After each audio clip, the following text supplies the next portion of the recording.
Well, it's exactly 2 minutes to the top of the hour. Thank you for joining us for Prime Edition tonight. Tonight we talk business, we talk enhancing safety in built environment, and our guest tonight will be architect Lawrence Gitao, who is the director of the National Building Inspectorate. But we'll take a look first at the day's headlines.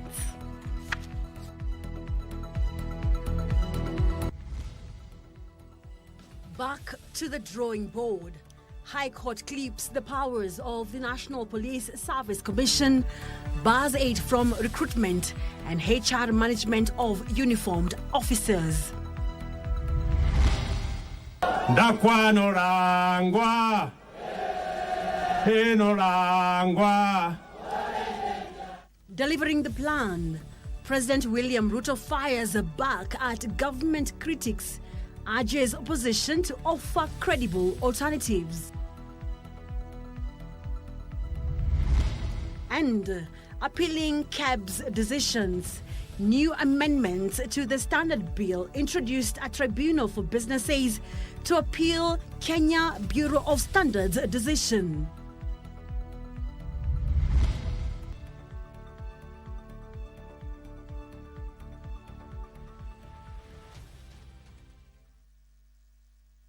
Name is Wairimu Njenga, and our sign language interpreter tonight is Lensa Odingo. Now we start off with President William Ruto has criticized the opposition for what he termed as persistent sloganeering instead of offering a credible alternative to his administration's development blueprint. Speaking during a development tour in Malava, the head of state said he remained focused on delivering his agenda, but warned the opposition to brace for a fierce political contest ahead of the 2027 elections. On his working visit to Kakamega County, the president took aim at the opposition, accusing them of indulging in excessive rhetoric without presenting a substantive policy framework to rival his own. They have no agenda, they have no program, they have nothing. Ni watu tu ya kuendesha ukabila, kupiganisha watu, kulete chuki, kulete hasara, kulete hasira. Na mimi nataka niwaulize ndugu zangu watu wa Malava, tushirikiane tufanye kazi pamoja. He cited divisive politics as a key ideological rift between his administration and the opposition, asserting that his leadership is anchored on unity and inclusive development. Nyinyi majamaa wa ukabila, nyinyi majamaa wa mambo ya sijui nini, mambo ya kisirani, nyinyi jamaa watu wa chuki, mimi nawaambia mambo bado. Mambo bado. Wacha kwanza tupange mambo ya barabara, tupange mambo ya matibabu, tuunganishe stima, tusomeshe watoto wetu, tupange ajira hawa jamaa. Alafu tutakutana na nyinyi 2027. Ruto reiterated his commitment to fulfilling his development pledges, expressing confidence that his track record would secure him victory in the next general election. Nataka niwaulize nyinyi watu wa hapa Malava. Yaani mkiniona mimi hivi, ati wale watu tunashindana na watu ni wale? Yaani mtu ningeshingana na yeye ni Raila Odinga. Lakini sasa hawa nitawamalizia asubuhi na mapema. Very early in the morning. Wamepotea. With the United Democratic Alliance UDA fielding a candidate in the upcoming Malava parliamentary by-election following the passing of Malulu Njendi, the president urged residents to support the party's nominee as a continuation of Njendi's legacy. Si ule Malulu Njendi alikuwa rafiki yangu na tulifanya kazi mingi na yeye. Mimi nawaomba kwa unyenyekevu, tafadhali watu wa Malava, munipatie huyu kijana anaitwa David Ndakwa afanye kazi na mimi, tumalize ile kazi Malulu alianzisha, alafu tuende mbele pamoja. Sisi zote katika broad based, ODM haikuweka candidate, Ford Kenya haikuweka candidate, zote tunaunga Ndakwa wa UDA. Mimi nataka niambie wale wameshindwa na campaign, wanaanza kudanganya ati wapigaji kura wametoka katika sehemu zingine kuja kupiga kura hapa. Hiyo ni porojo. Wale watapiga kura hapa ni wale wamesajiliwa hapa Malava na ni wakabarasi. Huo uongo ukome. Na mimi nimeambia watu wa ODM, sasa sisi tuko broad bay. Mnataka tutoka hapo tuendelee hapo? Naona wale wanasema tuendelee hapo. Well, in Malava, President Ruto commissioned several key projects, including the Kenya Medical Training College, the Malava-Sasimit Navakholo Road, among other infrastructure initiatives aimed at boosting regional development. John Jacob Curia, Prime Edition. Dr. Fred Matiang'i has formally taken over a Jubilee Deputy Party leader and received the green light from the party to vie for president in 2027. This was made public following the party's National Executive Committee meeting. Here is what is happening in the political scene. During the meeting chaired by party leader Uhuru Kenyatta, the NEC resolved to appoint former Interior Cabinet Secretary Dr. Fred Matiang'i as the deputy party leader and presidential candidate within the United Opposition Movement. We, as NEC, also have appointed Dr. Fred Okengo Matiang'i as our deputy party leader going forward. And alongside that, we have also resolved that Dr. Matiang'i represents us at the United Opposition. And on top of that, we also received formally his application to be the presidential candidate or Jubilee presidential candidate, and the NEC approved, resolved that he now carries the flag of Jubilee Party as our presidential candidate. The party says it will soon embark on a nationwide mass membership registration and mobilization campaign to revamp and re-energize its grassroots structures and rebuild public confidence. Tumekubaliana pia kama NEC that we now move out and revamp our party. Open branches, market and sell Matiang'i as our presidential candidate, just like the other parties are doing their own, so that when they finally come to sit together, he'll also have done his groundwork. We are committed to the United Opposition, the desire to produce a united candidate, and he will be now sitting to help us with those kind of negotiations. Other appointments include Kagwe Gishoi as Executive Director and National Treasurer, Ekomwa James Lomenin as Senate Whip, and Fred Arama as National Assembly Party Whip.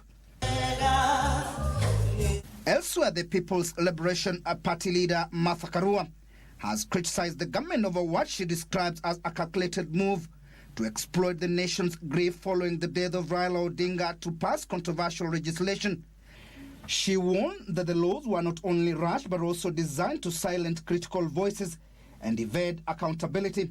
We have the cyber crimes law that was signed on the day Baba died. We have the Privatization Act. We have very many others, the Land Bill, and many other oppressive laws. When you look at it, free speech is being criminalized. Those laws are obviously unconstitutional because they go against the grain of the Constitution. Finally, Democracy for Citizens Party DCP candidate Edgar Busiega has stepped down in favor of DAPK's Seth Panyako. Speaking in Kakamega, party deputy leader Cleophas Malala says this signals a significant shift in the opposition strategy to work together and challenge the government's candidate David Ndakwa. Tukakaa chini, tukaangalia, tukakubaliana kwamba tutachagua mmoja wao apeperushe bendera ya United Opposition katika by-elections yetu. Na baada ya kukaa chini, tuliona kwamba ndugu yangu Panyako tumefanya ile scientific research, tukapata kwamba ndugu yetu Panyako ako juu kidogo. Kushinda kiti ya Malava haitakuwa tu ni ushindi ya United Opposition, mbali itakuwa ni ushindi ya kuleta heshima kwa jamii ya Mluya. The National Police Service Commission has been barred from taking part in the planned police recruitment. This follows a ruling by Judge Helen Wasilwa Thursday that sends the commission back to the drawing board. In the ruling, Judge Wasilwa said the recent recruitment exercise advertised by the commission was unconstitutional, null and void. And as Ruth Wamboi reports, the judge has further called on Parliament to review the two contested acts to avoid the overlaps of usurping of powers of the Inspector General. The back and forth on the management of human resource between the NPS and NPSC appears to have come to a close following a ruling by Judge Helen Wasilwa. A declaration being and is hereby issued that Article 243 establishes the National Police Service and that it constitutes the Kenya Police Service and the Administration Police Service, and that the constitutional functions and duties vested in the National Police Service must be performed by it and not any other person. Judge Wasilwa in her verdict said the NPSC has no powers to recruit, assign or deploy officers.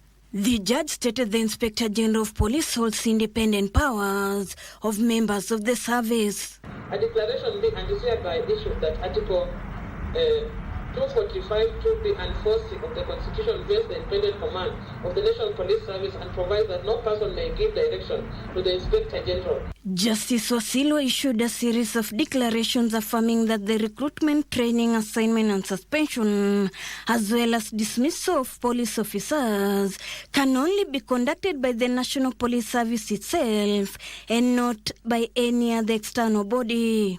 Additionally, the court declared any recruitment process advertised or initiated by the NPSC chairperson, Peter Lele, is null and void for violating the Constitution. I've directed that the two acts of Parliament be reviewed comprehensively with a view of aligning them to the Constitution to avoid interference with the powers of the Inspector General and for greater national security, and to avoid a conflict clearly visible within the constitutional provisions.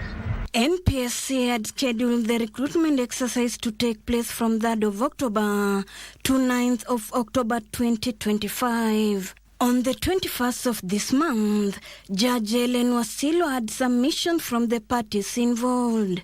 The case, which was filed by former Kilome legislator Arun Mau, was merited by the judge. It is a relief for the National Police Service Commission as all his powers have been restored by the courts, with the Inspector General of Police Douglas Kanja set to announce new dates for the recruitment of the over 10,000 police officers.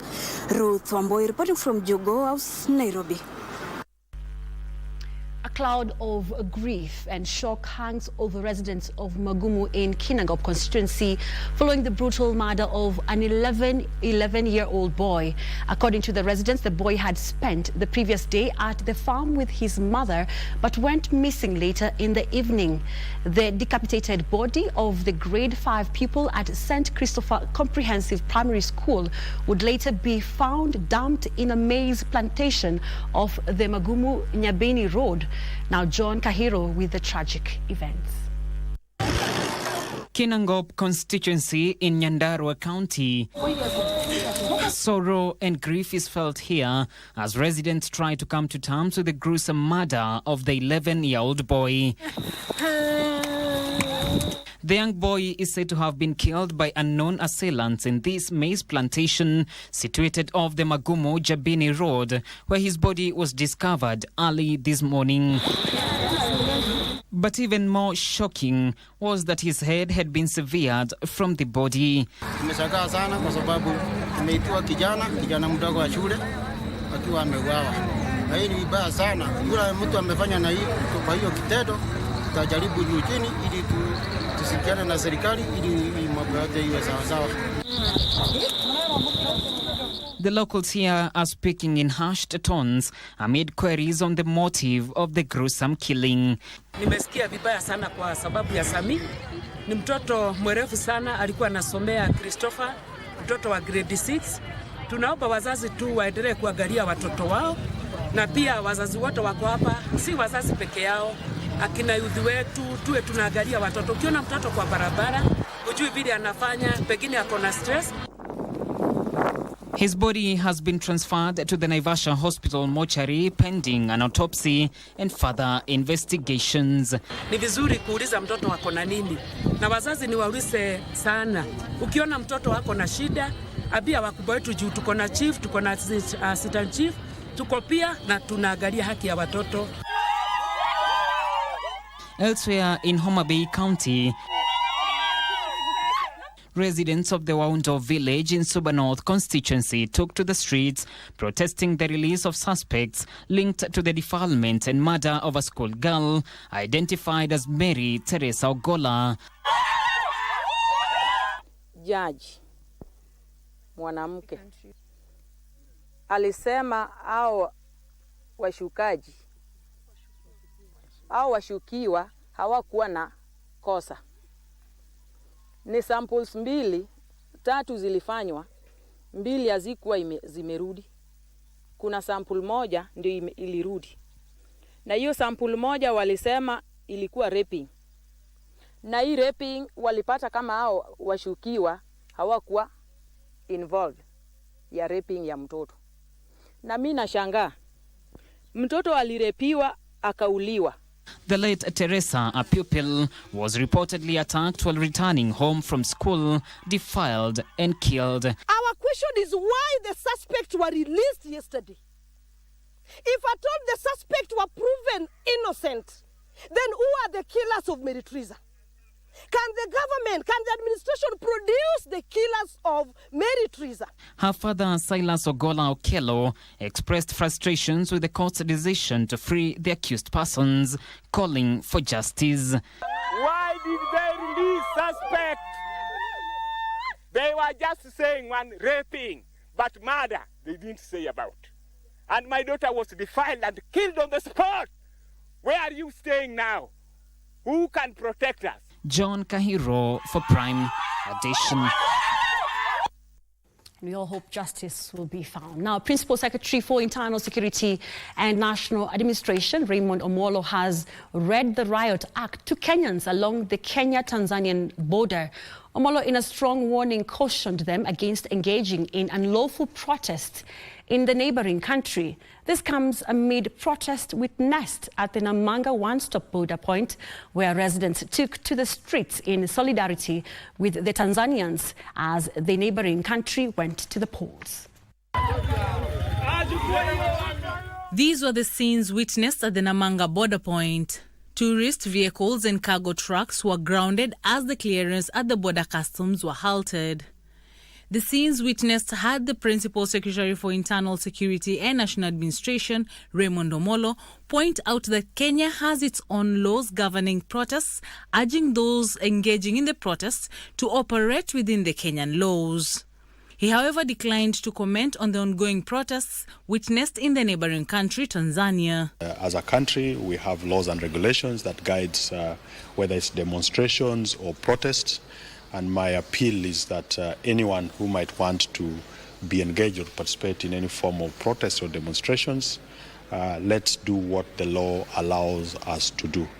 To our friends in Tanzania, I'm sure they also have ways and mechanisms of dealing with their issues. They are our friendly neighbors, and we want to wish them well as they go through their processes.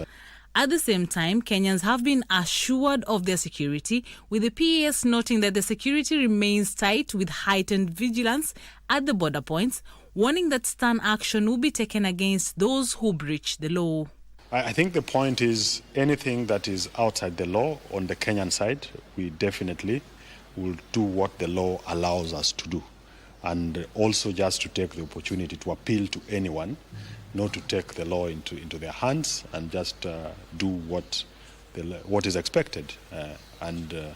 Our officers are competent enough to deal with any situations. The safety of the people and goods across the border point has also been prioritized. If there would be any inconveniences in terms of movement of cargo and people, I believe that the officers at our points of entry and exit must be able to advise those who are moving in a manner that then we don't endanger anyone's life or the businesses that people undertake. Meanwhile, the PS said that the government has intensified surveillance at all ports of entry and exits to boost trade efficiency and curb the smuggling of illicit goods. For Prime Edition from Mombasa County, I am Ann Mburu. Now, Raila Odinga's resting place at Kajaramogi is still abuzz with activities over 10 days after the former premier interment. The Mau Mau War Veterans Association were today among the delegations paying homage to Raila's grave, underscoring his long-standing fight for the democratic space in the country. The association also appealed for welfare support from the government for the families of the Mau Mau veterans. Wycliffe Okech was in Bondo and filed the following reports. The association's centenarian General Secretary Gitwa Kaingeri led the members to pay homage to a man that has widely been eulogized as a freedom fighter. Accompanied by the Kenya Human Rights Commission representatives, the association termed Raila's passing as a significant loss to the country's progressive leadership and reforms journey. Tuliondokewa na mtu ambaye kama angeishi nchi yetu ingeendelea mbele mpaka mahali tulipokusudia. He is an icon. He is a man to be celebrated, and we have come to honor him as Kenya Human Rights Commission. And as we do this, I think the most important thing that we keep on asking ourselves as the Kenya Human Rights Commission is how do we ensure that this legacy is kept? Gitu Wakaingeri underscored the need by Kenya's younger population to emulate Odinga's fighting spirit for a brighter future. Kwa sababu ni mwendo wa imani, ni mwendo wa amani, ni mwendo wa maendeleo. Kaingeri further appealed to the country's leadership to fully recognize the families of the freedom fighters by caring for their welfare. Sisi tulifanya kazi isiyo na mfano na kazi ingine yoyote ambayo inaweza kumpewa mwananchi wa Kenya kufanya. The association brought with it copies of books authored by different historians, including Gitwa Kaingeri himself, detailing the historic journey to the country's independence as well as post-independence leadership. Even as mourners from different parts of the country and even beyond the borders continue to throng here Kango Kajaramogi to pay their last respects to Raila Amolo Odinga, their message is one, to the government and also to Kenyans to see that the ideals that Raila Amolo Odinga stood for in his life are kept alive. Reporting for Channel 1 from Kango Kajaramogi in Bondo, Siaya County, my name is And that story by Wycliffe Okech takes us to our first short commercial break. We'll be right back.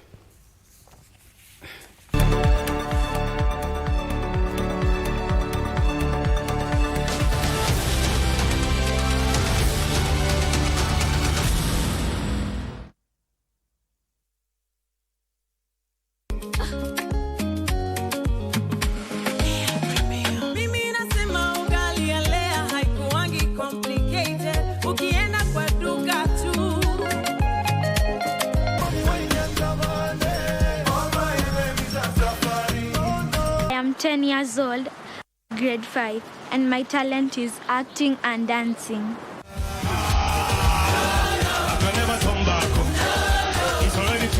The person who inspires me is Kolo Blue. He is a good dancer, and when I grow up, I want to be a good dancer like him. Lea Premium Flour, nurturing the world. Available in a store near you. Wiki hii kwenye Mkulima tunaangazia ufugaji wa ng'ombe wa maziwa. Ng'ombe ni kama mwanadamu. Utamuona ukija kuwaona wanatabasamu, ama ukija unaona wanakuja wanataka kukusalimu, ama unaona sura yao. Ukiona sura imekunjana, unaona amedhoofika ama hana furaha, utajua huyu ng'ombe ni mgonjwa. Ni rahisi sana kugundua ng'ombe mgonjwa na yule si mgonjwa, kwa sababu wana mingi wa utabasamu. Hata wakilala unaona wana chew card, ile wazungu wanasema wana chew card. Unaona anachangamka. Kisha matumizi ya biogas. Tazama Mkulima kila Jumamosi saa 10:30 hapa KBC Channel 1 kwa uhondo kamili.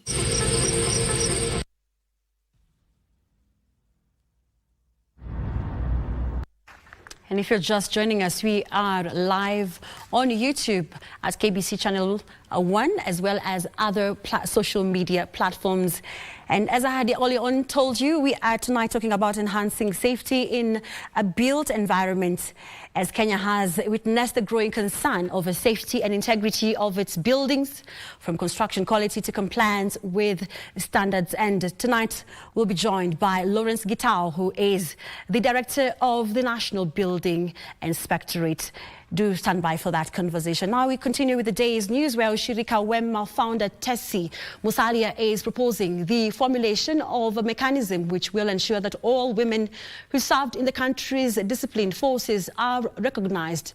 Tessie says some of the veterans, especially women, are languishing in poverty due to terms of employment that they were exposed to back then while serving, as others had to be relieved unceremoniously from active duty without benefits. Thursday at Ulinzi Complex grounds in Lang'ata, veterans and recently retired women in security gathered for their second year in celebrating Walk for Shujaa, also known as Taara ya Wazee. The day kicked off with sporty activities and military drills, a reminder of the service they once gave to this country. One after the other, the veteran retired women in security took to the podium, recounting their years in the service, which was not without challenges. Those days we were not allowed to get married. Majority of us, na mtakubaliana na mimi, tulitoka ni kwa sababu ya watoto. Hatukutoka kwa kupenda. Ni sasa kwa sababu hiyo kazi nilipata watoto, hiyo ndio baraka yangu kwa Mungu. Na kazi ikaisha, ni watukumbuke kidogo, angalau sisi tulianzia.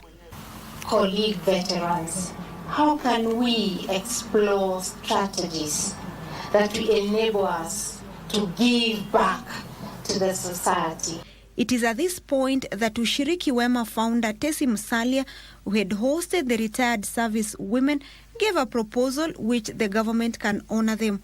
Women in security in Kenya have over the years spoken passionately about the pivotal role you played in advocating at the highest levels for the inclusion and the recognition of women in the disciplined forces.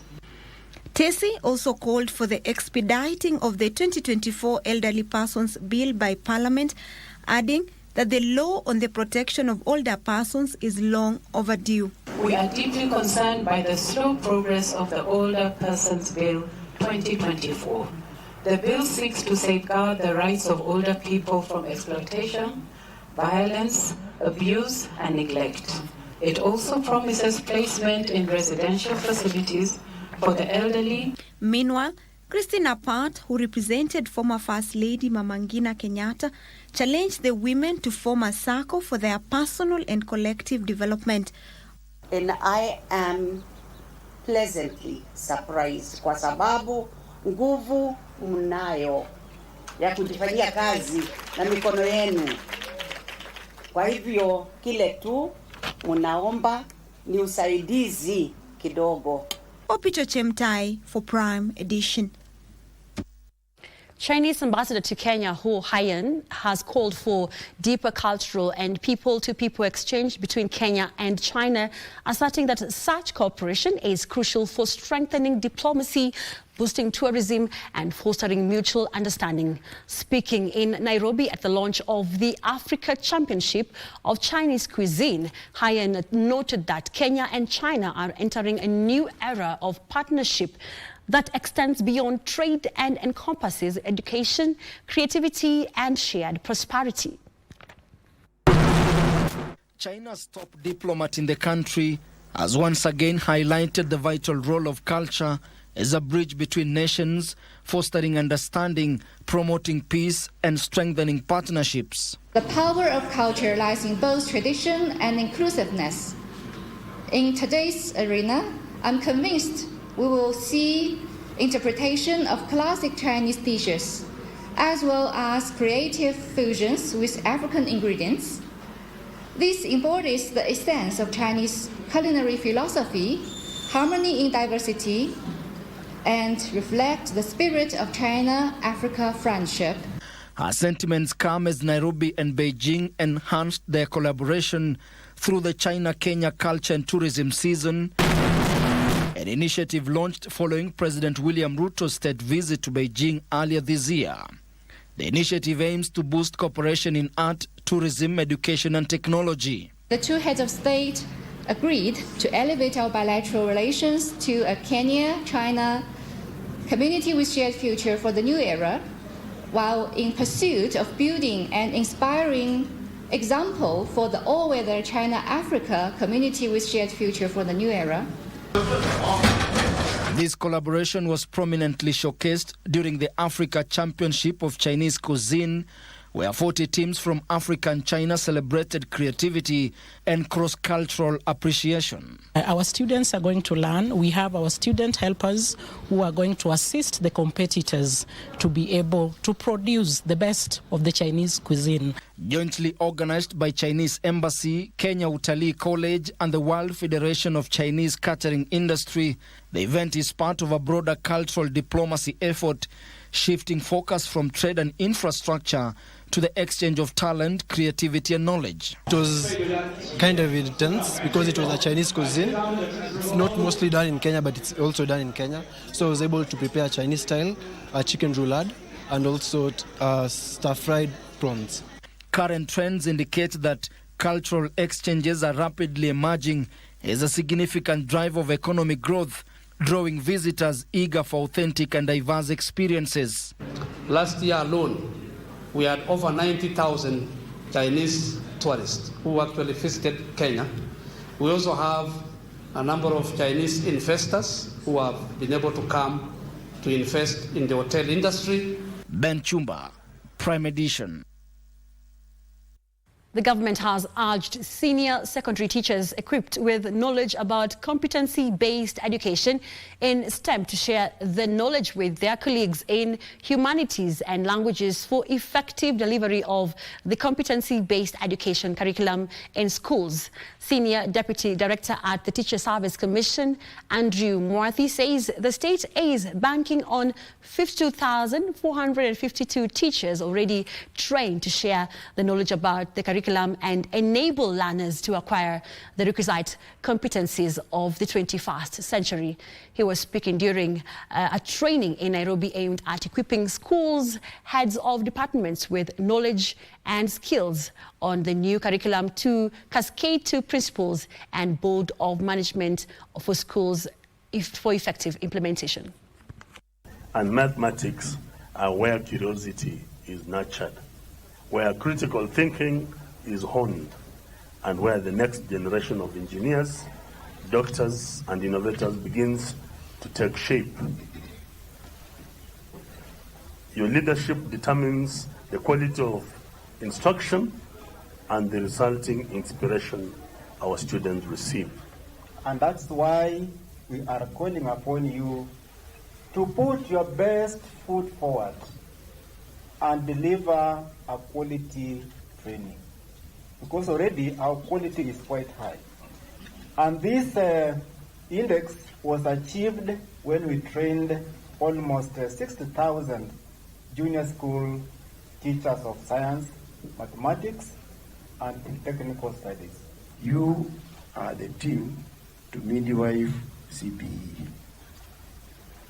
I would request you, when you go to your institution, before we reach all the other teachers in senior school, kindly transfer your knowledge to the teachers in languages, to the teachers in humanities, because resources have always been scarce.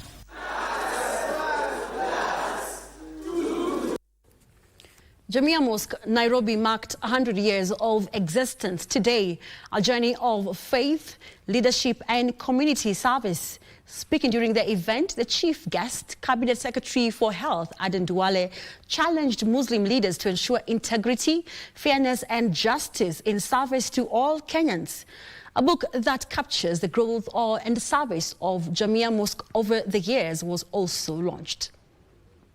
On Thursday morning, members of the public, government officials and other dignitaries joined Muslim faithful in marking 100 years of Jamia Mosque existence in Nairobi. During the event, Jamia Mosque leaders demonstrated the mosque's transformation from early 1920s to the present day and the role its leadership has continued to play in being a spiritual, educational and social pillar within the Muslim community and the nation at large. To this occasion, whereby we are going to launch a book that captures the history of this mosque. We believe that the name Jamia carries a lot of trust with people. So by aligning ourselves to Jamia, we shall inshallah enhance the trust. It was here that the chief guest, Cabinet Secretary Aden Duale, urged Muslim clerics to continue advancing the virtues of integrity, fairness, justice in their daily interactions with the people they serve.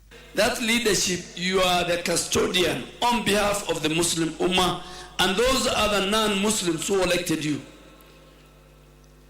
The resources belong to them. You will be asked. You must exercise high levels of integrity, fairness, justice to the people you serve. Duale reminded the Muslim leaders that the leadership accorded to them is sacred and that they will be held accountable by both the people and God. So I wanted to speak to the leaders. Do not shy away for speaking for your religion. Don't shy away. Be proud of being a Muslim. He urged parents and religious leaders to teach their children the importance of upholding morality, saying it is the fabric that shapes the future and a better society. Government cannot parent your children. Children, when they're young, the first environment is how the parents, the father and the mother. And then the next environment is the school.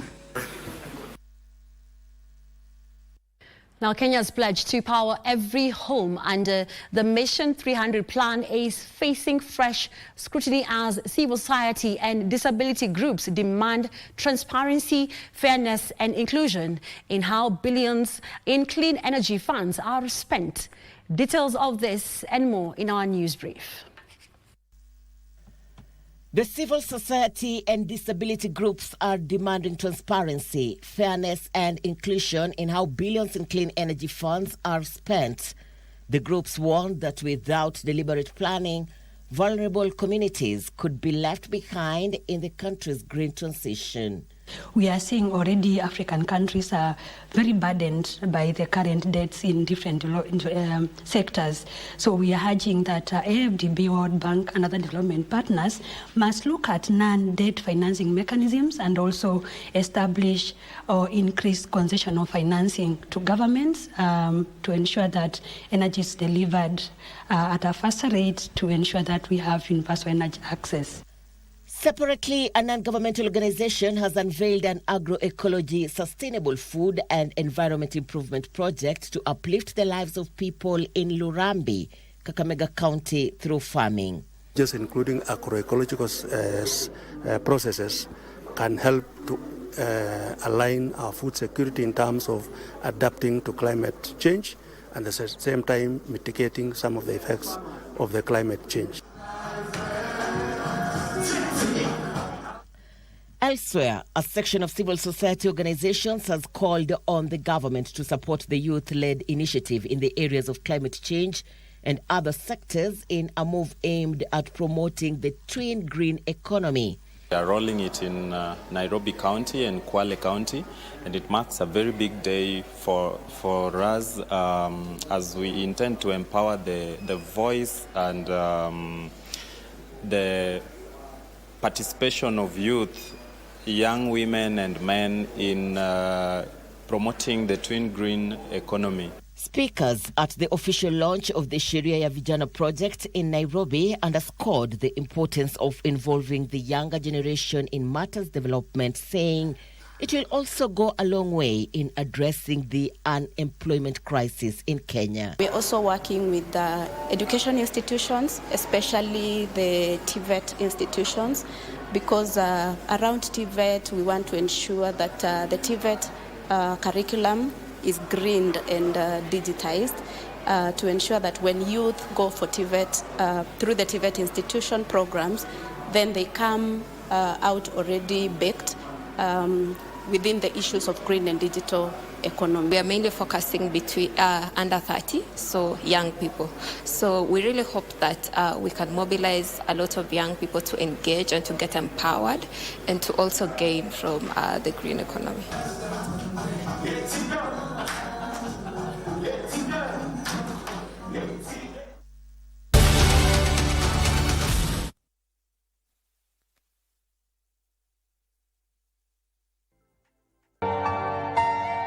Ile naye pia hiyo, kwa hiyo shida ya hiyo mtoto vile yako jua pia hata yeye anampitia, sababu ukiona mtoto anaweza kaa mbali na wengine, na yeye akikaa kwa boma anaangalia mtoto anakaa peke yake, anacheza peke yake, wengine akikuja hapa anaamuka ama anainama, so ana amani. Zale malaria inampata, kama zale anasikia mwili ni joto, anamjulia kwa upande ya macho, na hiyo kitu kuvuma sana, inaanza kufura, ni uchungu kwake. Hata mtoto mdogo ambaye ako na miaka 1, hata hiyo miaka 2 hapo, akimguza tu hivi analia.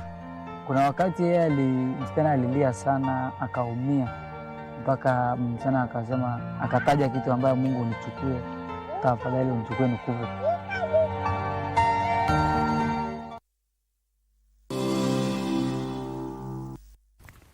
Now we change gears to business, and a new innovation is transforming how farmers store their maize for longer periods, helping reduce post-harvest losses. Dubbed Smart Green Silos, the solution features real-time solar-powered sensors that monitor moisture, temperature and stock levels. 40% of food produced in Kenya is lost due to inadequate storage, poor handling as well as pests such as weevils. Ikifika mahali, tuseme katikati ya mwaka, unasikia kuna makelele ndani ya gunia, hiyo ni kumaanisha ya kwamba kuna weevils. Mahindi tulihifadhi kwa magunia, ile ilikuanga makonge, lakini tulipohama katika magunia hii ya nylon, hapo ndio shida yetu ikaanzia, kwa sababu wale wadudu ambao inaitwa weevil hawawezi kuspare mahindi. Most farmers are often forced to sell their produce cheaply due to lack of or inadequate storage facilities.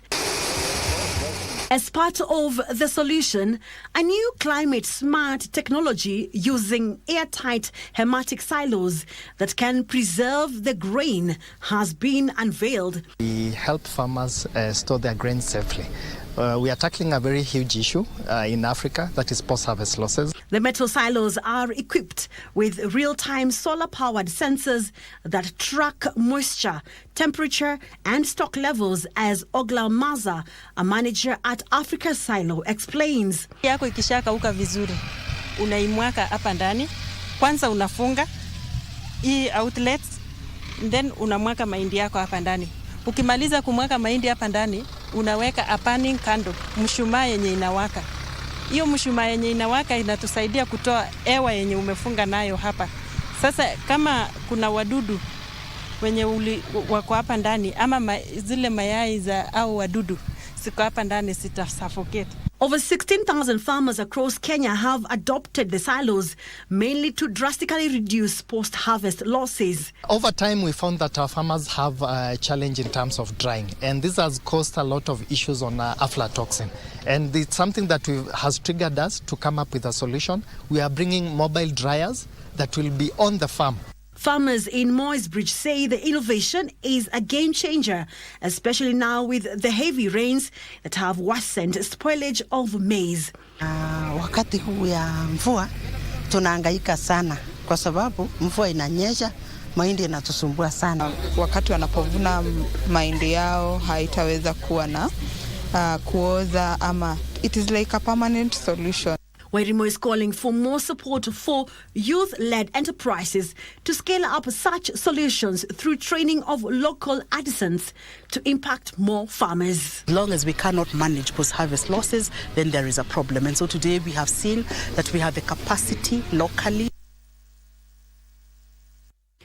A standards tribunal is likely to be established if new amendments to the standards bill are adopted in their current form. If set up, the standards tribunal will serve as an independent body to hear appeals against decisions made by the Kenya Bureau of Standards and help strike a balance between regulation and the rights of businesses in an increasingly digital and innovation-driven marketplace. The current Standards Act was established 5 decades ago and as such does not adequately capture emerging issues and realities of the current market ecosystem.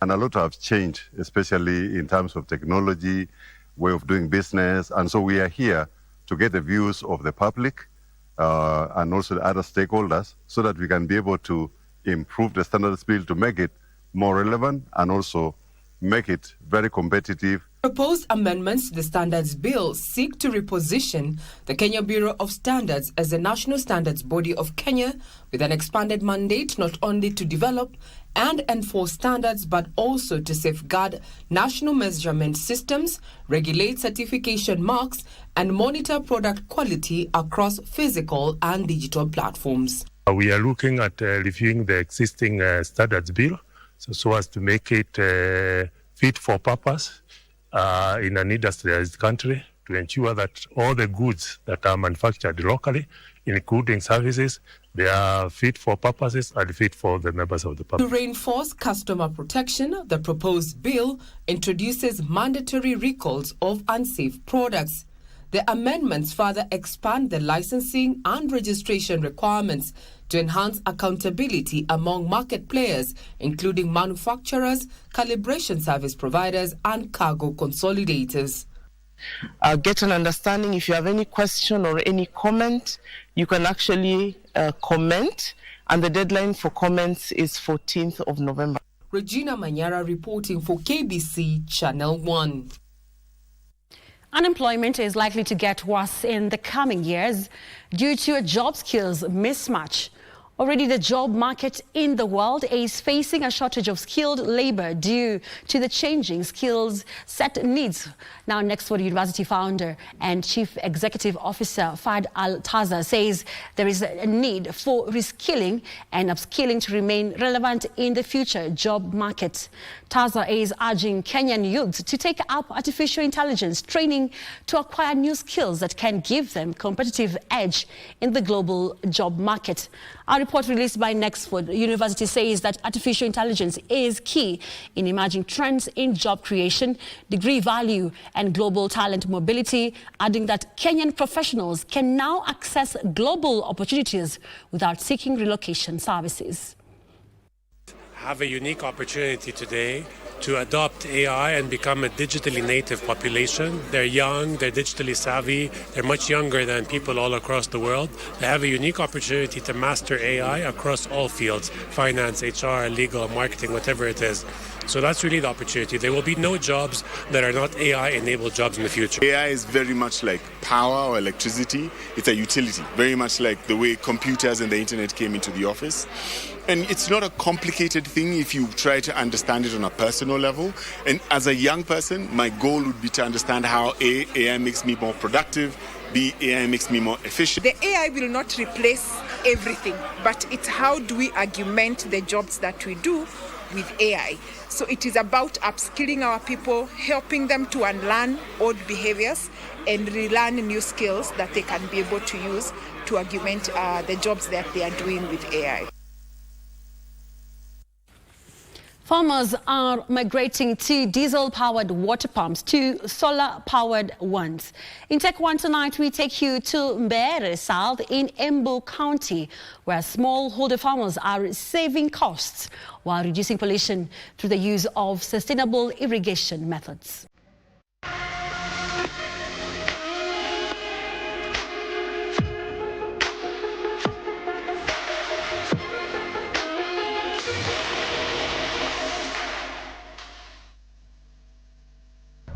Smallholder farmers like Stephen Mutua may not be aware that Kenya has an estimated irrigation potential of over 1.34 million hectares, and that as of 2020, Only 16% or 216,000 hectares had been covered, but is doing the much he can to adopt sustainable irrigation practices.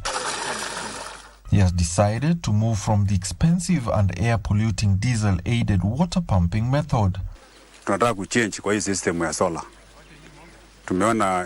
Tumeona iko bei rahisi na haina mahitaji mengi kama diesel. The local innovation through grants from funders like Haifa International is quickly becoming a favorite for crop farmers. Hii machine nikiassemble kama za hizi. Sasa hii leo kuna mjua kidogo kidogo. Hakuna cost nitaikaa kwa hii. Ile cost nitaikaa kwa hii ni just on labor. Mtu akuniwekea maji. Hakuna cost ingine. Na nitaweka maji throughout. Na ina haraka. Ndaenda tu pole pole vile climate iko. The device itself is made up of locally assembled solar panels, controllers and a power source. It is then assembled in the field depending on the power needs of the farmer. Each solar panel is 550 watts, with a pump ranging from 50,000 liters per hour, with up to 5 kilometers depending on farmer needs. This is called submersible. So it gets inside water. You immerse it in the water, and this is service pump. Okay. So it stays in the service, it sucks water to the pump, and then the pump pumps to the farm. By using direct current or DC, when the sun hits the panel, the power is transferred to the controller, which then makes the motor to start rotating to pull in the water. So what happens is you connect the panels here. This one regulates the amount of power this pump needs. Wow. So after this, now this powers this. Yes. Yeah. So you cannot operate without this. As compared to diesel pumps, they are cheaper to maintain. This is a 50,000 liter per hour solar water pump that uses the power of voltaics. Compared to its diesel counterpart, this particular unit uses less maintenance costs. This is innovation in action. Alanauko, Tech One.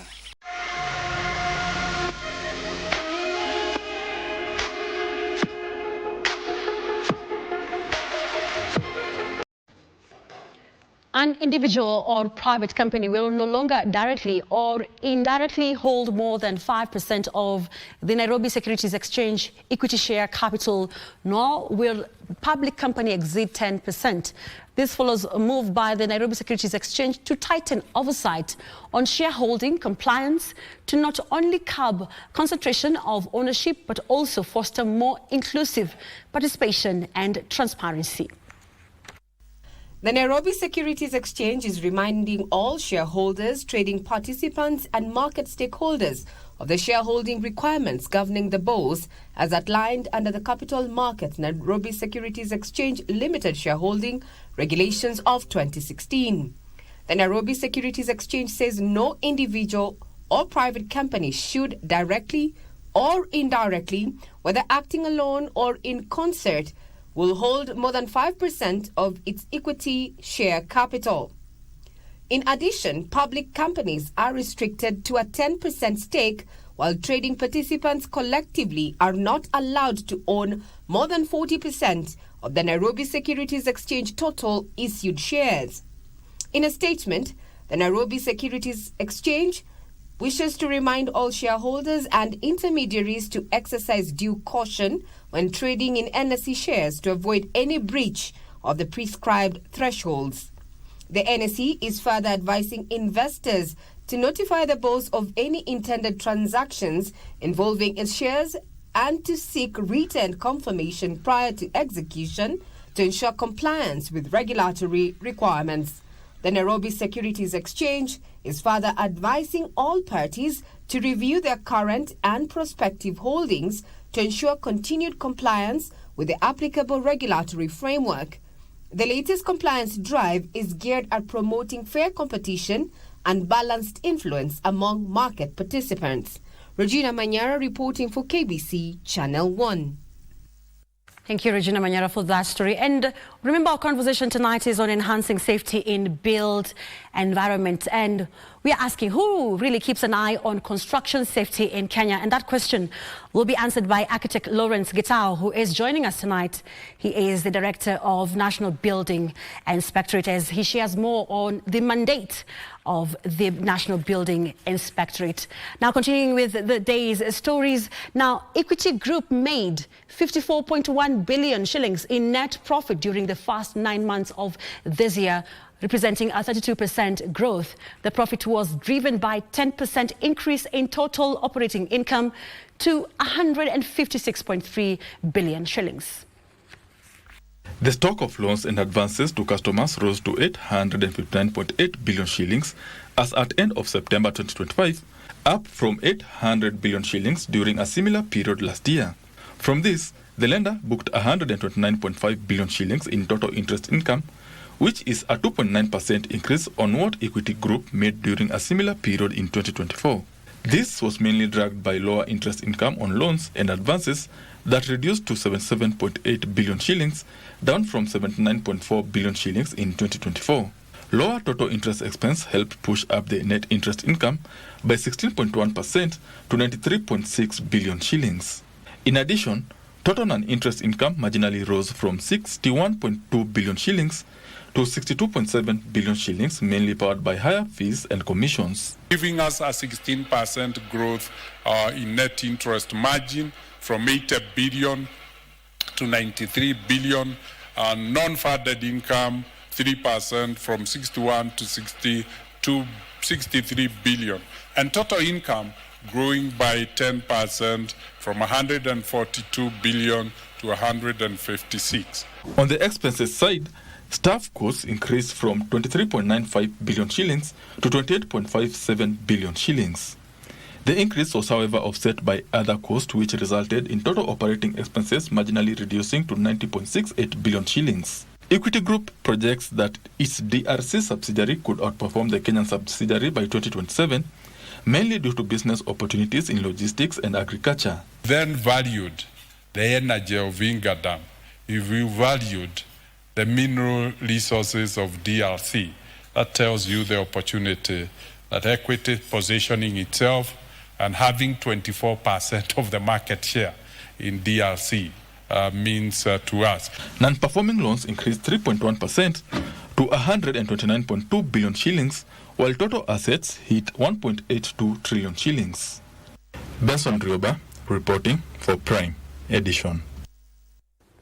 Old Mutual General Insurance Kenya has sealed a deal to distribute AXA global healthcare policies in the country, strengthening Kenya's position as a key gateway for international private medical insurance partnership in Africa. Old Mutual General Insurance Kenya Managing Director Japheth Ogalo says the deal is a step towards making global standards health protection accessible to more Kenyans. What this partnership is trying to address is that our customers are able to access that quality healthcare, whether in Kenya or outside of Kenya, whether they're traveling abroad or within Africa. But also globally, and being able to access healthcare around the world. And typically that's what we see as countries start to get bigger and become and mature more. So that's where effectively we were able to put our prioritization together, and Kenya was right at the top of that market. Last but not least, information and technology leaders from across Africa are expected to converge in Kenya later next month to discuss emerging trends in the technology sector and their impacts on various sectors such as health, agriculture, finance and education. According to DX5 Director Andrew Karanja, the CIO 100 Symposium, which has had at 1,200 entries, will provide a platform where tech professionals will unpack emerging trends companies are adopting to improve services as well as revenue. According to CIO 100 Megatrends 2025 report by CIO Africa, 61% of businesses are adopting cloud computing. To discuss emerging trends and what are the new technologies that corporates are using to turn around the business, build revenue. One of the things we've done over the 17 years we've had CI 100 is to make sure that not only are we focusing on the awards, we're also focusing on a lot of interaction, a lot of knowledge sharing. There are a lot of side events that are going to go on. There's going to be a lot of professionals and experts who are also going to be there to talk about the technologies. My standout project was having what we call the Avenue kiosk, whereby a patient comes and self-registers, and it fast-tracks them from interacting with our front office desk, which could have queues of people trying to sort out different issues, depending what the patient is coming to the facility to do. But if it's a straight outpatient case where you know where you're going, you just go to the kiosk. If you're cash, even better, you just get to pay at the same kiosk, and then you get fast-tracked all the way to the to see the triage.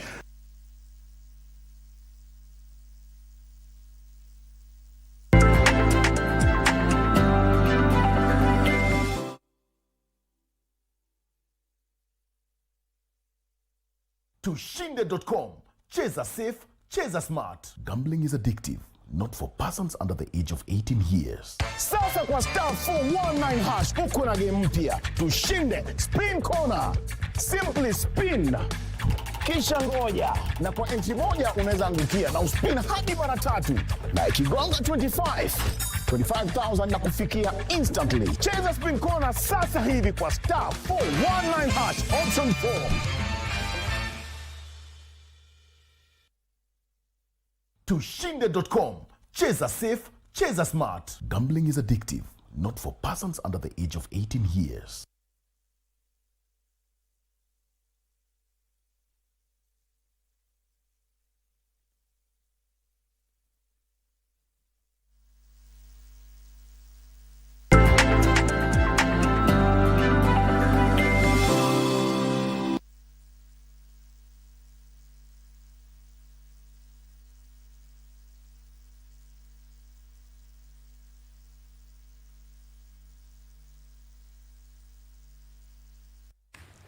You're just in time for our conversation tonight.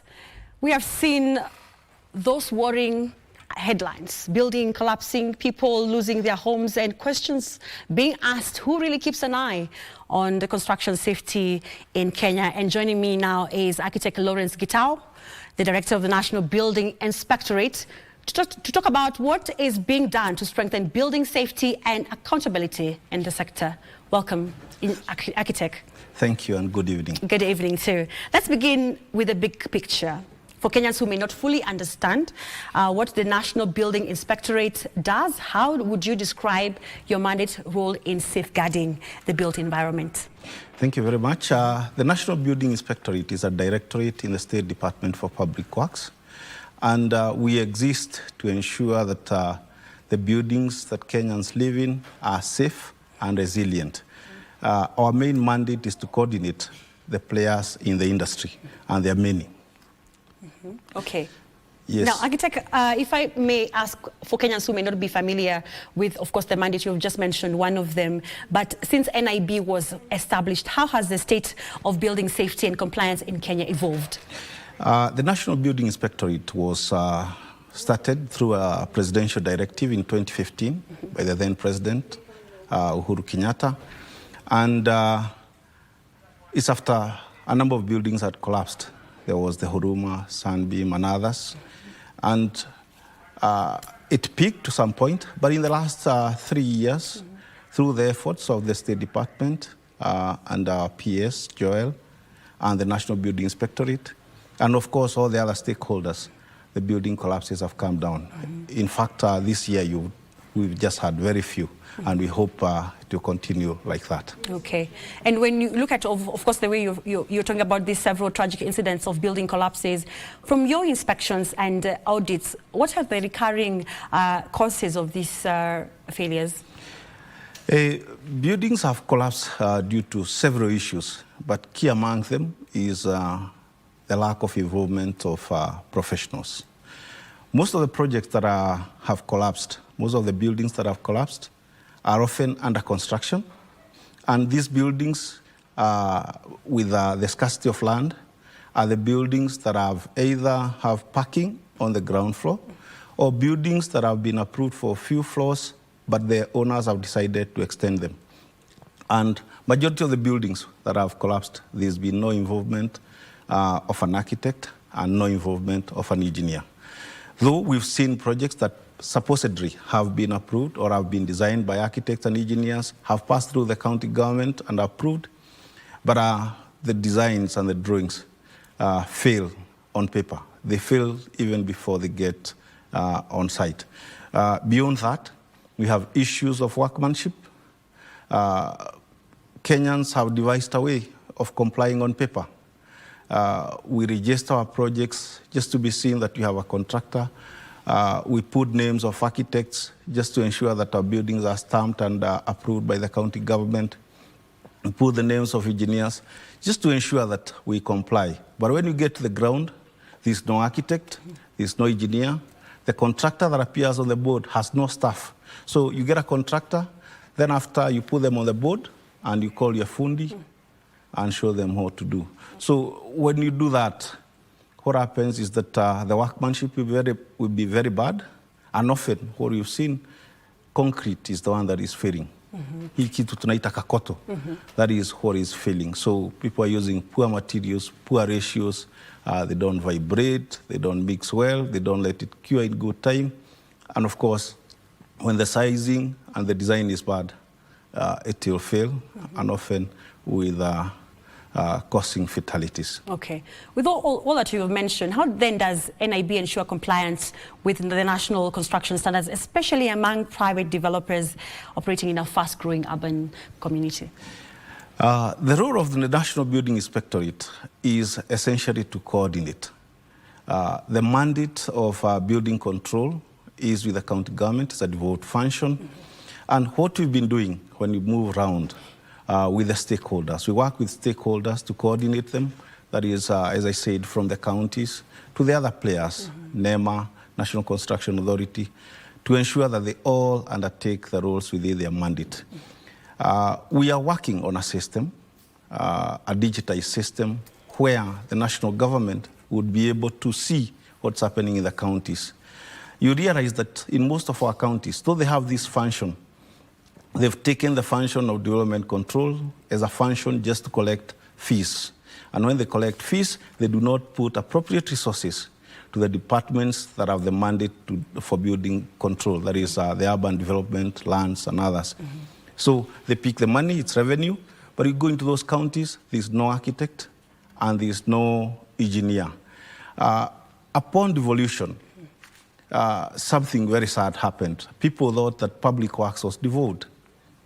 So the few officers who are there at the counties and at the former districts went to the counties, but a good number of them have since retired.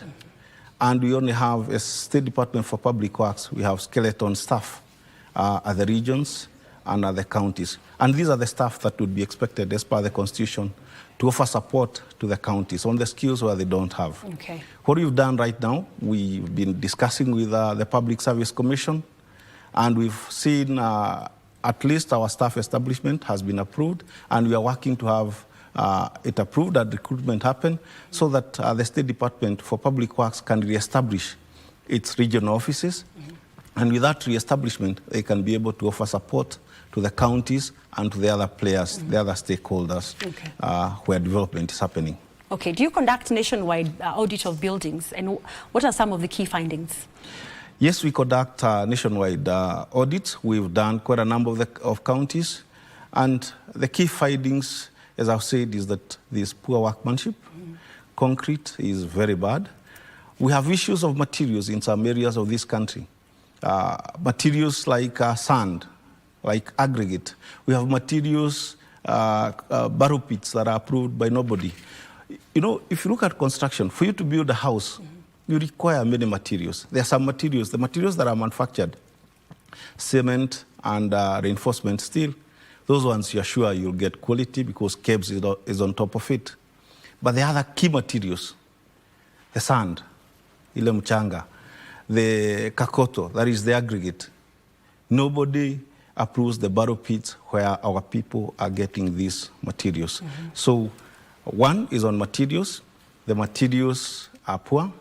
Secondly, our people, as I said, have decided not to use professionals. And this issue is complicated because the counties do not have professionals. Most of our counties have not employed architects, they've not employed engineers. The county is a very focal, the county department that is doing approval is a very focal point in ensuring safe built environment. If that sieve doesn't work, irrespective of how competent the engineers there are, then bad buildings will be approved and be built. And as I said, we have projects without contractors. We have people putting up buildings where they should not be put up. We have people putting up buildings on riparian reserves, next to rivers, next to water bodies, on very steep slopes. You know, if you put a building on a very steep slope, or if you put a building just on the riparian reserve next to a river, beyond NEMA telling you that it's not the right place, the river will come, will erode your foundation, will erode the soil below your foundation, and your building will collapse. Okay. Yeah. All right. Now, which counties or urban centers were flagged as high risk, and what immediate action are being taken to safeguard the public? The most high-risk center is Nairobi.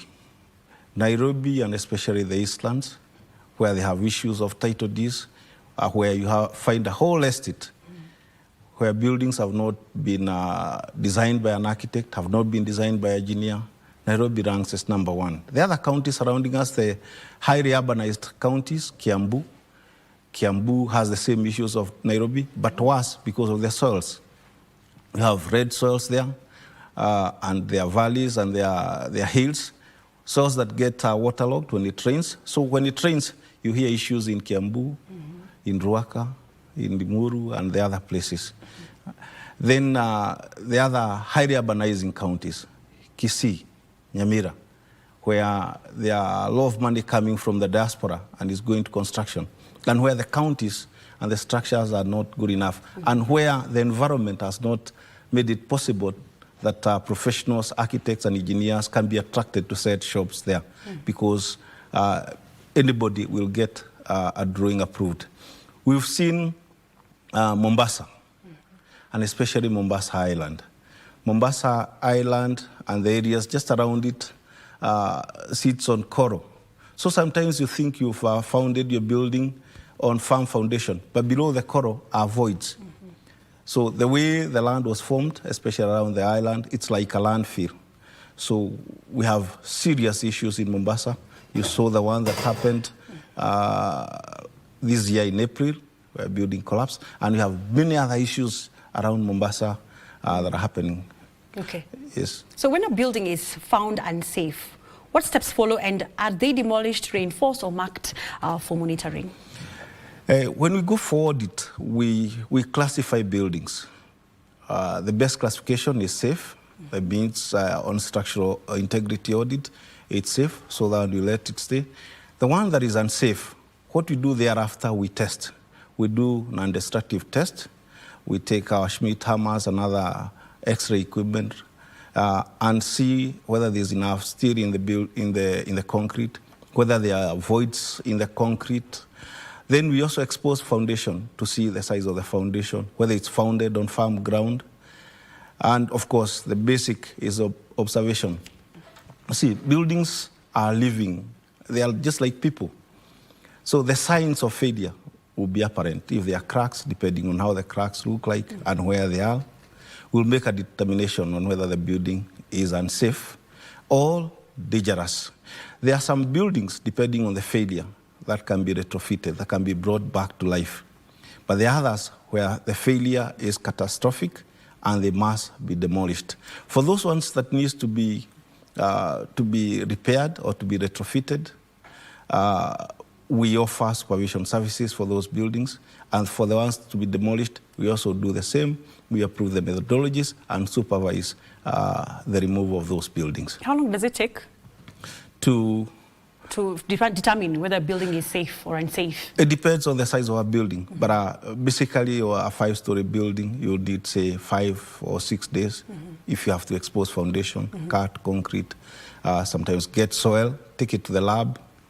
So the soil must go to the lab. So say a week on a big building, but some small buildings, depending on the size. And as I've said, some signs of failure, you just don't even need to take any measurements, to take any tests. You can see them. You see a big wide crack, you'll know that this building is going to come down. Last December, we visited with the multi-sector team a building that had shown signs of failure in Kahawa West. And the signs that you are seeing, the size of the cracks and where they were, and the punching, that is the way the columns were sitting on the floor, showed that it was coming down. Indeed, we evacuated this building, and 3 days after, the building collapsed.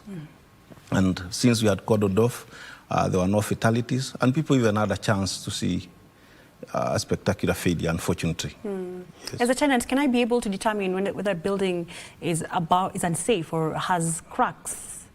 Yes, as a tenant, you can, before a building fails, there are signs. All right. Just the same way. The cracks and all the that. Cracks, when you see cracks on the wall, when you see cracks on the floor, especially straight cracks all through the floor, that means the settlement is an even settlement. If you see a column punching, to punch is just the same meaning, something going through. So you see a column, and just around the pillar, you see there's a crack. That means the column is going down and leaving the floor. If you see diagonal cracks on the beams, that is the concrete that supports the two pillars, you know the issues. If there are vibrations, excessive vibrations on that building, you'll know that your building is unsafe. And when you see your building is unsafe, the best thing is to vacate and call for professional advice, call for an engineer to come, a competent engineer to come and inspect. Okay. All right. Let's look at affordable housing and the urban development. Now, this is one of the flagships of the government, and what role does NIB play when it comes to ensuring safety and structuring integrity of these new housing units? Our role in the national, at the affordable housing as the State Department for Public Works is quality assurance. So the projects are being done under supervision of competent architects, competent engineers. They've been well designed. But beyond that, the third parties need quality assurance. So before people occupy these buildings, we inspect them and give them a green bill of health. So ours is quality assurance, since there are other professionals involved. And thereafter, on this affordable housing and all other houses, the law requires that these projects must be inspected at least once every 5 years. So after these projects are complete, they will be inspected by the National Building Inspectorate or by the inspectors who will be accredited by NBI to be able to inspect those buildings, to ensure that they remain safe and they remain healthy. And from your observation, are developers under the affordable housing agenda meeting the required construction and safety standards? So far, so good. We've not had any issues on the affordable housing. But as you see, we are just rolling them out. And so far, so good. We've had no issues. Okay.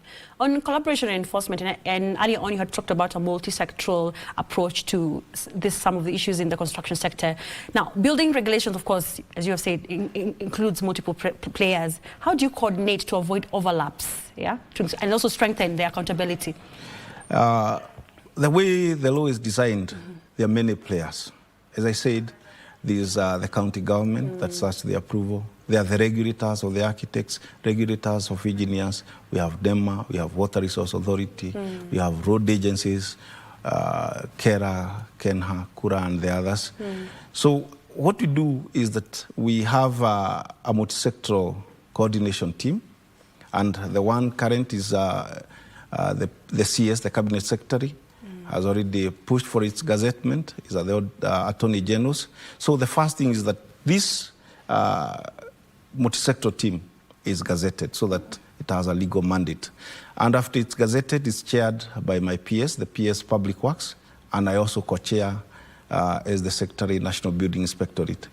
So we have monthly meetings and we have operations. In the committee, there is the main committee where the PS sits, and there's an operation subcommittee where the directors and the other people in the field sit.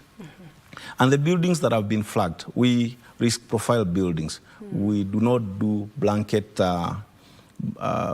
operations. All right. So the counties risk profile the buildings that they would want the multi-sector team to go and inspect.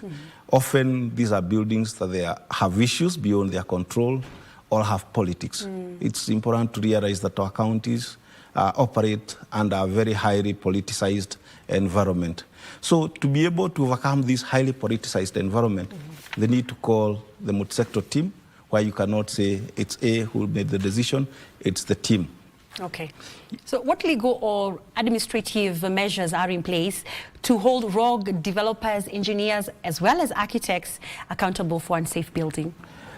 I must say the law at the moment is very lenient. An architect or an engineer, like the ones we had in Mombasa, who designed that building that collapsed, at most all they'll get is a suspension of 2 years. NCA can penalize contractors, but the only penalty they can do is just to remove them from the role. But as we speak, the National Construction Authority is reviewing the Act, the NCA Act, and they would want to introduce fines, punitive fines for developers. You see, the law as it is, you can fine an engineer. I mean, you can remove an engineer or an architect from a role or a contractor. But a developer who decides to comply only on paper, who decides to build without a consultant, an engineer, unless someone dies and there's a criminal case, there is no other way to bring that person to book. So we go to site, we audit, we inspect. Often the developer will not be there. They'll have people. We have a highly informal sector where you go to a site, you cannot know who is the developer. So the people you pick on site during those operations, whether it's by NCA, whether it's by the county, you know, the county used to have a county court, but it's no longer there. Now they have to work with the judiciary. The timelines for the judiciary are very strict. So you get someone, if it's not the owner, the person goes and says, I was just passing by. Okay. And they're let go. All right. Now, on innovation and capacity building, and we are a digitized nation, how is NIB leveraging on technology, for example, like through digital mapping, data analytics to enhance efficiency and transparency? We are developing an integrated e-building management system. This will be an intelligent system, not like the processed e-dams that the counties have. It will be like, this is a system like the one that's happening out there, where architects would submit output drawings on exact site, where we would be able to digitize the building code. We would be able to digitize the zoning guidelines so that when you submit your drawing, even before a building control officer tells you they are wrong, you just see the building is on beacon to beacon, so you can't be able to submit. The building does not fit within the building code, so you are forced, even before you interact with someone, to revise the drawing. And beyond that, we would want all the counties to plug in into that system, and also know that whatever happens, as I said, it's a highly politicized environment, so they'll know whatever happens, there's a big brother watching. All right. Architect, as we come to a close, my director is on my case to wind up, but what are your long-term vision for the building safety in Kenya, as well as your message that you'd like to share with developers, homeowners, as well as the public in ensuring that they're safe, compliant, and sustainable buildings? My vision for this country and for the built environment is that as soon as we roll out this e-development, e-building management system, we'll have a safe environment, and that the consultants, the engineers, the architects, and all the built environment professionals will have better jobs. The contractors and the people working in the construction industry will have formalized jobs, and with a system where people engage professionals, we have enough work in this country for each engineer, for each architect, for each contractor, for each diploma holder in the built environment to engage them. We've done numbers. Just give me a minute. We've done numbers. We've cracked numbers by looking at the value of cement consumption in this country. If you look at those numbers about 360 billion worth of construction in this country. If you get a percent, say 10% of that amount going to fees of engineers, architects, and others, we're able to employ each and every engineer and architect in this country at a salary of over 400,000 shillings a month. Right. And this would form sustainable firms that would move on now to the contractors who would employ all these other people who are practicing as quacks because they have no one to employ them. What I would want to tell Kenyans is that when you want to design, when you want to build that house, when you want to invest your hard-earned resources, the cost of having an architect, the cost of having an engineer is much cheaper than the cost of repairs during retrofit. It's more than the cost or you would incur if your building comes down. So we have enough engineers in this country, we have enough architects in this country, and don't accept someone just because they say they are an engineer. Go to the website. The Board of Registration of Architects has a website where the list of all licensed architects are there. The Board of Registration of Engineers, EBK, has a portal. Just go type the name, see whether they are registered. If they are not there, those are quacks. Do not engage them. Invest your money wisely. Okay, thank you, Architect Lawrence Gitao, for engaging us and for your insights. He is the director at the National Building Inspectorate, sharing with us his insights on building safety and compliance. We take a short commercial break. We'll be back with a sports update. And yes, after making sense of the sense with Nimo, it is time for the sports with me, Bernardo Kumwe. Let's begin with soccer, where President William Ruto has honored his pledge by rewarding Harambee Starlets players with 1 million shillings each, just hours after their arrival. They arrived back in the country from Senegal. Now, Harambee Starlets promised they will not rest on their laurels as they look forward to their second appearance in next year's Women's Africa Cup of Nations. Now, the triumphant team returned home last night from Senegal to a jubilant welcome at JKI after their historic achievement, where they booked their ticket to the 2026 Women's Africa Cup of Nations in Morocco. Starlets defeated the Gambia 1-0 in the second leg on Tuesday to book a place at next year's event on a 4-1 aggregate score after winning 3-1 at home last Friday. Monalima Adam, who was instrumental in the journey, scored the lone goal for Starlets in the 51st minute of the second leg in Senegal to ensure they returned to the continental tournament after their debut in Cameroon 2016. The 2026 Women's Africa Cup of Nations will be played from the 17th of March to 3rd of April in Morocco. We are very happy with the performance of the Harambee Starlets, and we want to congratulate them for their very good performance. In 2016 nilikuwa na team but siku manage wa KCC, but now nimekuwa na team na thank God tumesaidia nchi na nashukuru mafan na Wakenya wote wametuombea na president pia venye ametumotivate. Tumeshukuru sisi kama Magal Chad ametuonekania. I'll urge our federation as well as the government to really help us in preparation. We saw a big difference between the Gambia that played against Niger and the Gambia that played against Kenya. It's because of good preparation. If we are able to get good preparation in good time, then I believe that we will perform well in the upcoming AFCON. Ukiongea kama player is that it's a big achievement na with this kind of support players wanajituma zaidi. Sasa tunafurahia sana na tunataka hizo vitu zikuje zaidi.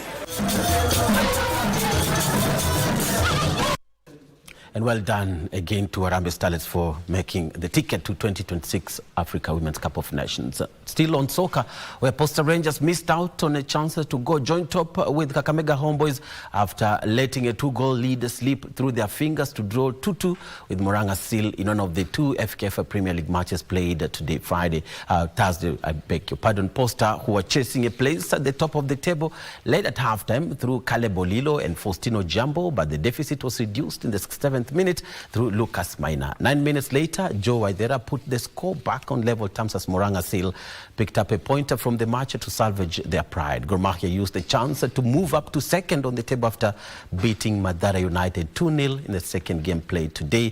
Gor are now second on 12 points, 1 point behind leaders Homeboys, while Madara remain 8th on 7 points.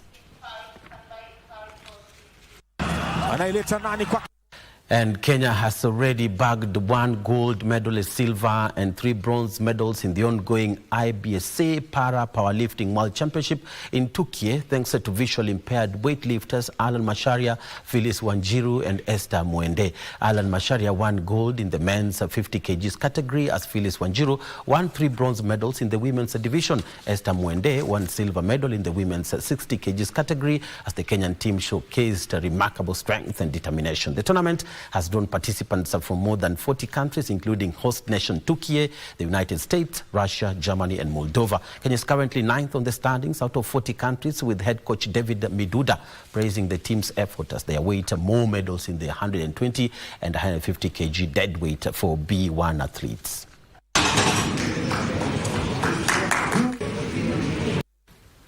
And to some basketball news now, where Kenya is set to host the Women's Basketball League Africa WBLA enrolled to BAL L16 next month here in Nairobi. The Women's Basketball League Africa will be held between the 9th and 15th of November and will feature teams from Zone 5 countries, namely Rwanda, Tanzania, Burundi, Uganda, and hosts Kenya, who will be represented by KPA and ZTech University. The week-long tournament will be held at Nyayo Gymnasium. Kenya will also play host to the road to BAL L16, where clubs from Africa will battle for limited slots in the main Basketball Africa League. The matches will be played at Kasarani Gymnasium from the 18th to 23rd of November.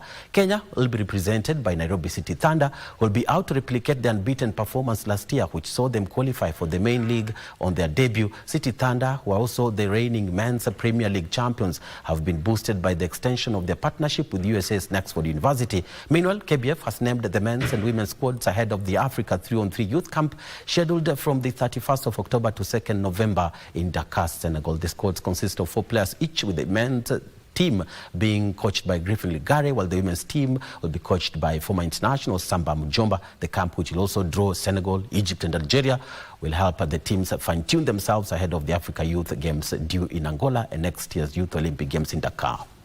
It's about how sports and professional athletes struggle, post their professional sort of athletic careers.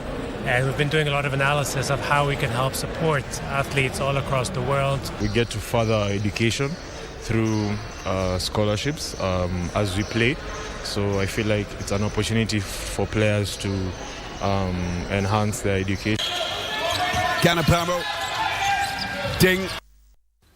And Kenya's teen golfer Jacinta Njeri is hopeful of leaving a mark at this year's Deaflympics, which begin on 15th to 26th of November in Tokyo, Japan. The 19-year-old Form 2 student is among a team of 4 golfers who will represent Kenya in the discipline at the Deaflympics. The team also includes a bronze winner Isaac Makoha, Gilbert Alikula, and Aden Wario. Whereas Njeri will be participating at the Games for the first time, Makoha, Alikula, and Wario will be returning to the championships after featuring at the previous edition of the Games in 2022 in Caxias do Sul in Brazil. Kenya will be represented by a total of 177 athletes across 5 disciplines, namely athletics, golf, men's handball, swimming, and women's basketball. Meanwhile, Kenya Para-Badminton fraternity is mourning the sudden demise of national player Japhet Kakai Kitela.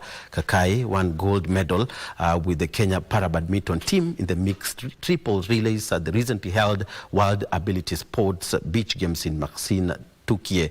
Ability Sports Kenya Vice President Simiu Barasa said Kakai felt unwell after jetting back from Turkey on Monday and was admitted at Mbagathi Hospital the same day in the afternoon, where he succumbed.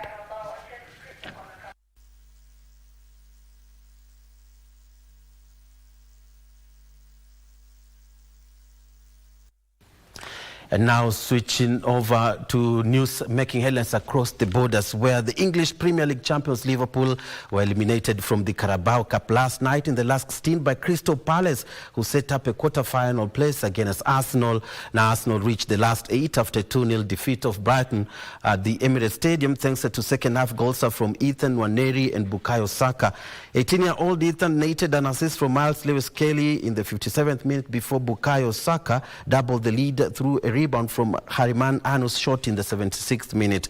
Liverpool, on the other hand, had a miserable night that saw them suffer a 3-0 loss just before the break, before Wairimu put the game to rest in the 88th minute to send the Reds packing with 10 men after Amara Nalo was red-carded. 8-time winners Manchester City came from a goal behind to beat Swansea 3-1 to book their slot in the quarters against Brentford, while 10-man Chelsea overcame Wolves 4-3 to set up a quarter-final match against League One side Cardiff City.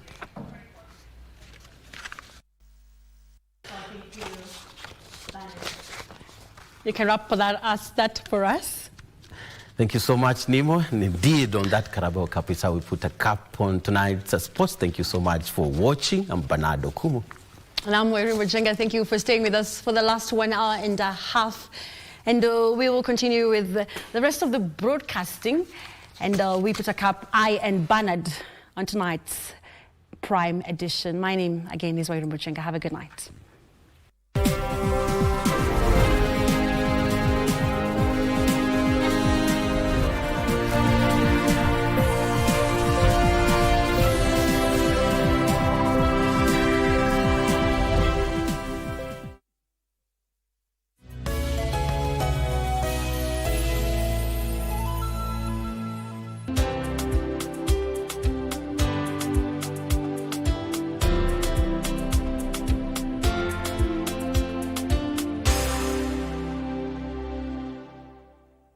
Tushinde.com.